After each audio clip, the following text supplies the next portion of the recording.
Con 52, para cerrar el tema de dolarización, Fabián Tapia nos había escrito, uno, la valentía de implantar la dolarización luego de un feriado bancario y a 5 veces el valor por medio de unos meses antes, 25,000 sucres, se pregunta Fabián Tapia.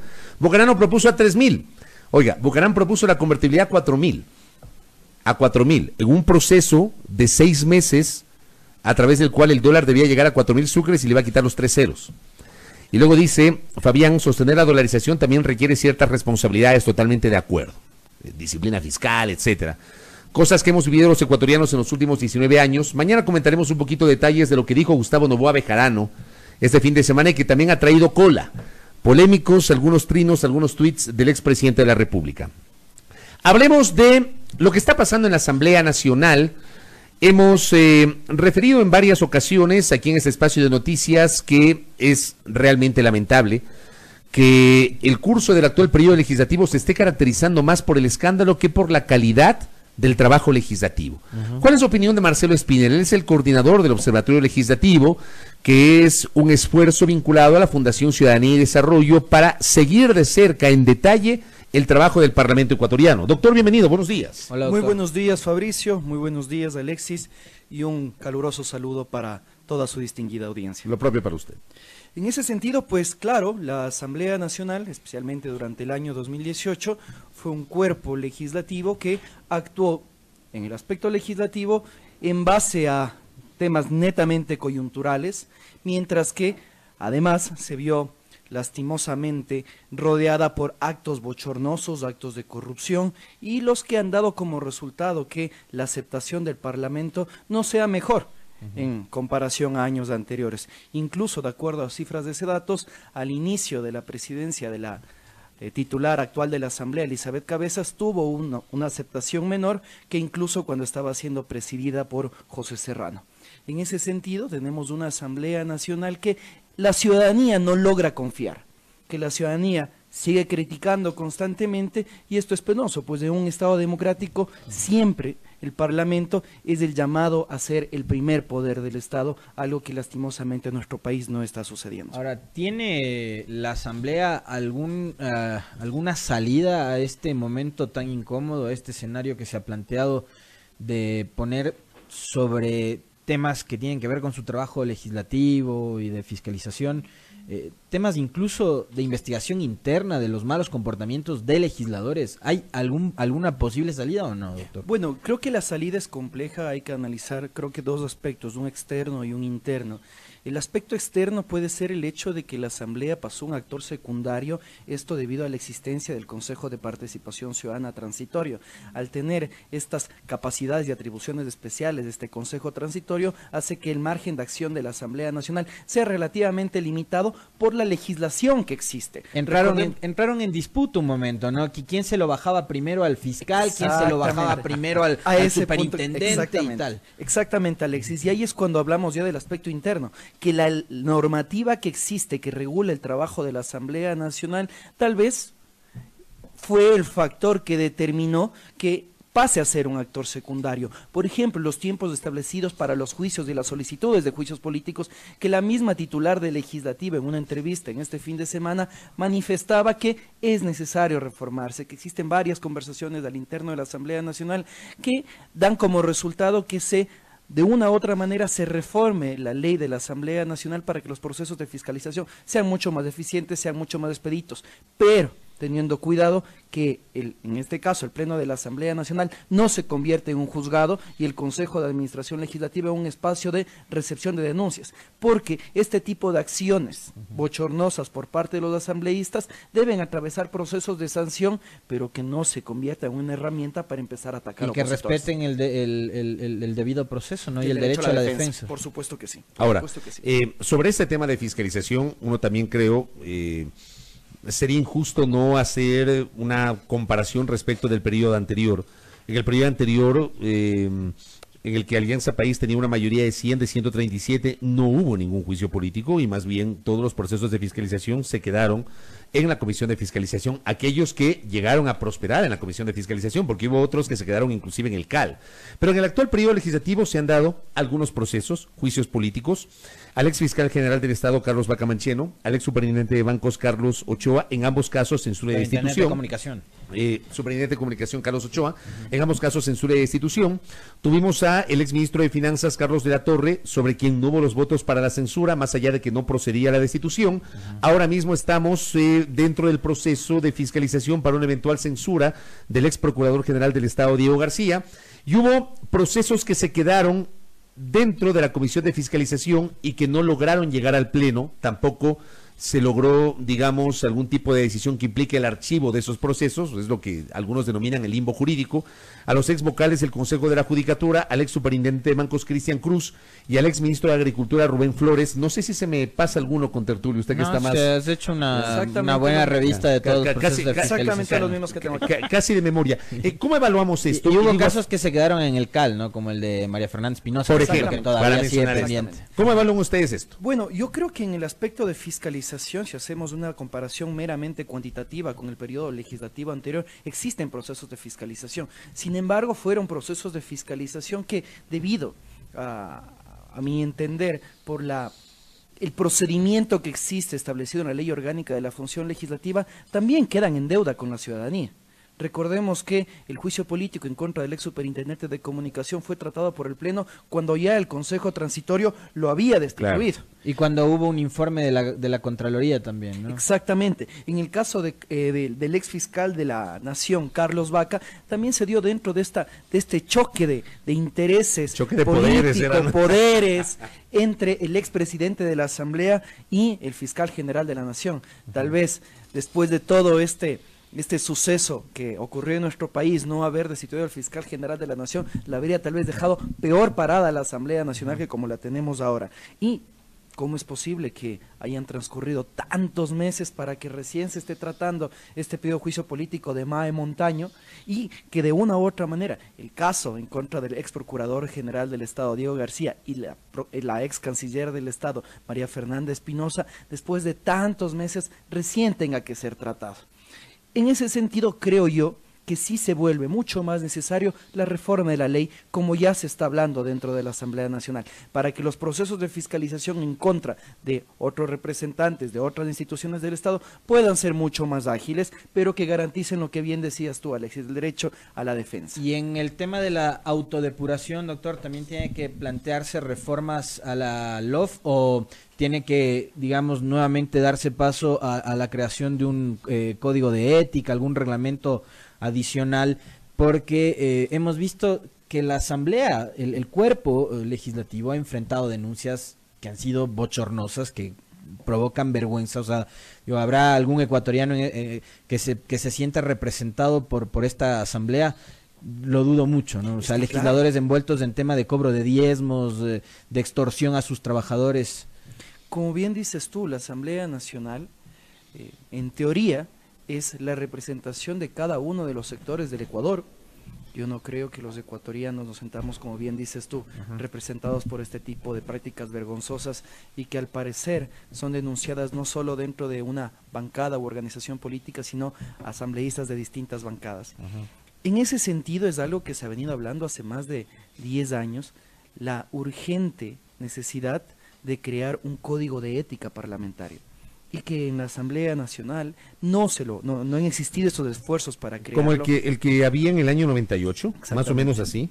Creo que porque había un código de ética parlamentario y había una comisión de excusas y calificaciones en el Congreso Nacional. Creo yo que es necesario la creación de este código de ética ajustada a las necesidades, a los tiempos actuales, en las que, por ejemplo, ya empecemos a hablar de la regulación del lobby, del cabildeo, para que en ese sentido los asambleístas que puedan verse inmersos en prácticas en las que están siendo influenciadas por terceros actores dentro del proceso legislativo, también puedan ser investigados, también puedan ser sancionados. Eso de gestionar cargos, cuotas políticas en sus provincias, o inclusive la modificación de leyes en base al interés puede ser de un sector económico en específico.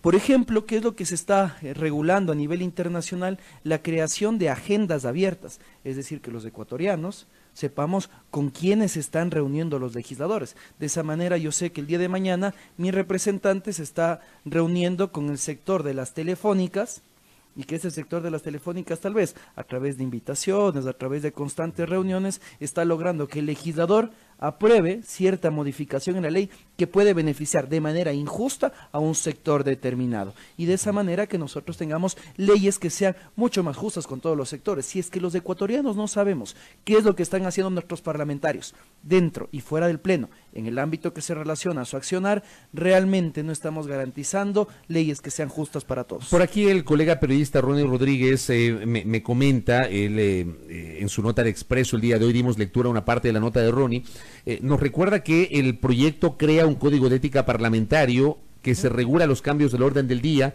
que este comité hará un seguimiento del asambleísta tanto al interior de la asamblea cuanto por fuera, se vigilará hasta con quién y para qué se reúne, el tema que se trató, incluso un seguimiento para ver si están haciendo lobby, lo que está diciendo Marcelo Spinella. ¿Usted está de acuerdo con eso? Yo creo que es totalmente necesario en vista de que los asambleístas son los llamados a respetar y a representar todos y cada uno de los intereses de los ecuatorianos y de distintos sectores. Sin embargo, existen prácticas que pueden devenir en corrupción. El hecho de que, por ejemplo, imagínate, Fabricio, tú eres legislador, yo soy gerente de una empresa telefónica y constantemente te estoy invitando a comer, te estoy haciendo regalos. ¿Con qué finalidad? De que tú, en el momento en el cual dentro de la comisión decidan una ley que pueda afectar a mi sector, actúes de acuerdo a lo que a mí me conviene.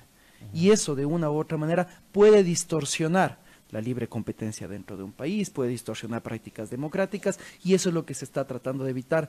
Tal vez en otros países con bastante éxito, y en el Ecuador ni siquiera lo hemos venido haciendo. Chile es el primer país de Latinoamérica que ya tiene una ley de lobby cabildeo en la que se está regulando claramente con quiénes se reúnen los legisladores y tratando de limitar prácticas corruptas que pueden influenciar en la posición que tengan estos legisladores dentro de la creación de leyes o incluso procesos de fiscalización. Mire, esa es una cosa totalmente novedosa que no había sido aplicado. El contertulio decía el tema de la autorregulación.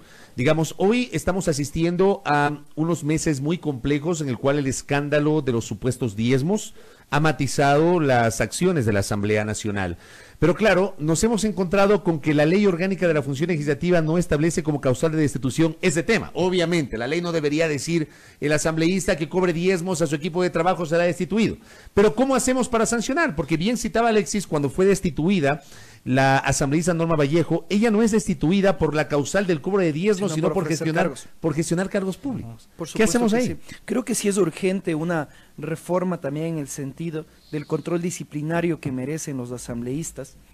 Esta reforma tiene que apuntar tal vez no solo a este tipo de casos, sino a otros casos que se pudieran presentar dentro del Parlamento y que tengan por finalidad no solo sancionar a los legisladores, porque no debemos permitir que el combate a la corrupción se convierta en una cacería de brujas, en Desde que luego generemos una cantidad de causales que después pueda ser utilizada como herramienta política para perseguir al opositor dentro del Parlamento. Tenemos que realizar una reforma bien pensada, bien planteada y que beneficie a todos los sectores, pero que sobre todo fortalezca el Parlamento, que fortalezca las prácticas parlamentarias. Y yo creo que esto tiene que ver también con erradicar estas malas prácticas, Marcelo, porque después de lo ocurrido con Norma Vallejo y todas las denuncias, más de 15, me parece que son 17 que constan en Fiscalía y que no se sabe cuál es el avance de las mismas, uno hubiese pensado como ciudadano, como periodista, que no íbamos a volver a escuchar de este tema, pero mira tú que cada vez van revelándose nuevos datos, que esto era que era un secreto a voces, han dicho muchísima gente dentro del Parlamento. Entonces, ¿por qué no se denunció antes en los congresos de antaño? ¿Por qué no se denunció en la asamblea anterior? ¿Por qué se devela hoy? Y además de coincidir contigo en esto, Alexis, yo creo que los ecuatorianos, si hacemos un simple ejercicio de preguntarnos si esto ocurre solo en el Parlamento, yo creo que la respuesta es clara. Y este tipo de prácticas, ¿en qué otros espacios del Estado se están produciendo? Y aquí creo que hay que ver dos puntos. La primera es que la mejor manera de descubrir, investigar y sancionar casos de corrupción es dando protección al denunciante. Si es que el denunciante de un caso de corrupción no se siente protegido, sino que sabe que va a tener consecuencias a partir de esta denuncia, simplemente los casos se invisibilizarán. ¿Y por qué se han producido los casos de diezmo, a mi humilde entender? Es porque hemos generado un sistema de función pública clientelar, en la que como tú no tienes estabilidad en el cargo y sabes que puedes estar únicamente con un contrato por un periodo de 3 meses, 6 meses, un año, máximo 2 años dentro del mismo cargo, tú tienes temor a denunciar cualquier caso de corrupción, porque sabes que no te podrás mantener en el cargo y que tu estabilidad familiar, tu estabilidad económica se acaba. El otro día, conversando con unos colegas, poníamos el símil de Alemania. Cuando un ciudadano alemán ingresa al servicio público, tiene garantizada estabilidad durante toda su vida. Tú ingresas a trabajar a los 18, a los 20, a la edad que sea, al servicio público, y te dice, acabas de ingresar al servicio público alemán, tienes trabajo para toda tu vida. El momento en el cual tú seas descubierto en un simple caso de corrupción, en el más pequeño, pierdes esa estabilidad. Te olvidas de volver a trabajar dentro de la función pública. Entonces, qué lejos que estamos de eso. Por supuesto que sí. Entonces, ¿qué ¿qué es lo que hace el funcionario público? No tiene temor en denunciar un caso de corrupción de su superior, de su colega, porque sabe que eso a la ley le permitirá seguirse manteniendo dentro de Ahora, en esa política clientelar que se ha establecido y que comenta nuestro invitado contertulio, el doctor Marcelo Espinel, nosotros hace algunos días comentábamos también sobre el pobre trabajo legislativo que tiene que ver precisamente con esa mala práctica, con esa práctica clientelar. ¿Por qué? Porque uno pensaría que al Parlamento tienen que llegar los mejores, y si llegan los mejores tienen que estar asesorados también de los mejores. Entonces, si yo llego y tengo mi equipo de 4 o de 5, esos 4 o 5 tienen que ser profesionales de nivel. Pero si yo llevo gente a la cual cuya tarea le doy es cargarme el maletín, manejarme el auto, yo no le estoy exigiendo profesionalmente nada y le estoy, digamos, sacando también la mitad o más de la mitad del sueldo. Yo creo que adicionalmente a eso hay 2 puntos de ahí a tener en cuenta. Revisando la norma, se establece que los asesores legislativos, y esto tal vez debemos llevarlo a reflexión, no sé cuál deba ser el camino a seguir, pero que los asesores legislativos no tienen la obligación de marcar con su huella digital el cumplimiento de 8 horas diarias de trabajo dentro de la Asamblea Nacional, sino que ellos tienen que firmar una hoja que debe ser proporcionada por el asambleísta hacia la unidad de talento humano de la Asamblea Nacional. Yo me pregunto, ¿el trabajo de un asesor tiene que hacerse dentro de la Asamblea Nacional? ¿Tiene que ser presencial? ¿Un asesor puede estar en otra provincia y asesorarlo a través de mecanismos tecnológicos del legislador? No lo sé, pero tenemos que preguntarnos, porque si no, se puede abrir una brecha para que precisamente se den casos en los cuales mi asesor puede ser un conocido, un amigo, un vecino, alguien que me ayudó en la campaña, nunca llegar a la Asamblea Nacional y yo únicamente darle cada fin de semana la hojita para que me firme, y de esa manera realmente se está devengando el dinero que pagamos nosotros los ecuatorianos por tener mejores leyes. El segundo punto a analizar es que, y esto es una práctica común, las organizaciones políticas colocan su cuota de asesores. ¿Qué es esa retribución que entregan las organizaciones políticas a quienes apoyaron en la campaña, quienes hayan hecho militancia? Y ellos son los que van a trabajar dentro del despacho de los asambleístas, de las comisiones, etcétera. ¿Las organizaciones políticas están mandando a los mejores, como tú mencionas, Alexis? ¿O únicamente están devolviendo el favor a sus militantes, garantizando el trabajo dentro del Pleno? Y esto creo yo, y este es un tema que hemos venido topando como Observatorio Legislativo, también tiene que ver con la falta de normatividad, la falta del control, tal vez la falta de motivación a las organizaciones políticas para tratar de fortalecerlas también dentro del accionar legislativo. ¿A qué me refiero? En otros países estamos hablando de sancionar el transfugismo político, que es el hecho de que un asambleísta en el primer momento llega hacia sus electores y les diga: yo pertenezco al partido X, que cree en la ideología X y por eso quiero representarlos dentro del Parlamento. Y al cabo de un par de semanas, al cabo de un par de meses, cuando ya ganó este legislador, simplemente se pasa a otro partido, lo que nosotros conocemos como camisetazo. Dentro del periodo actual, hasta el momento, 44 legisladores, más del 30% de la Asamblea Nacional, o se ha desafiliado de la bancada, o se ha cambiado de partido político, o se ha vuelto independiente. Pero creo que en esta asamblea en particular sí hay que separar algunas cosas. O sea, hay un elemento ahí que es la implosión interna de Alianza País. Ese sin duda, digamos, hay que separar eso. Sí, sin duda que sí, ese es el que tiene la mayor cantidad de legisladores que se han desafiliado. Sin embargo, existe también un alto número que creo yo que es lo que se debería hacer, opinión personal. Sí debe tratar de alentarse a que los miembros de un partido político, claro, en coyunturas normales, no en esta coyuntura de la división de Alianza País que nosotros atravesamos, se mantengan dentro de la línea política por la cual fueron electos al menos cierto periodo de tiempo. Con esto logramos dos cosas: aumentar la tolerancia a la disidencia dentro de los partidos políticos. Dentro de los partidos políticos también debe existir la opción de pensar distinto sin que eso implique ser sancionado o expulsado del partido político, pero también los partidos políticos se van a orientar a candidatizar a personas que realmente creen dentro de su ideología y que van a ser fieles a los lineamientos del partido y no a cualquier aparecido que de un momento a otro aparezca dentro de la organización política diciendo aprovechemos que eres conocido y te candidatizamos. ¿Cuánta falta hace madurar un poco este debate? Marcelo, gracias por el tiempo, por la doctor, gentileza. gracias. Siempre a las órdenes, amigos. Vamos a seguir hablando de estos temas asociados a lo que está pasando en la Asamblea Nacional, pero muy valiosos los conceptos de Marcelo Espinel, coordinador del Observatorio Legislativo. 7:13 en A Primera Hora.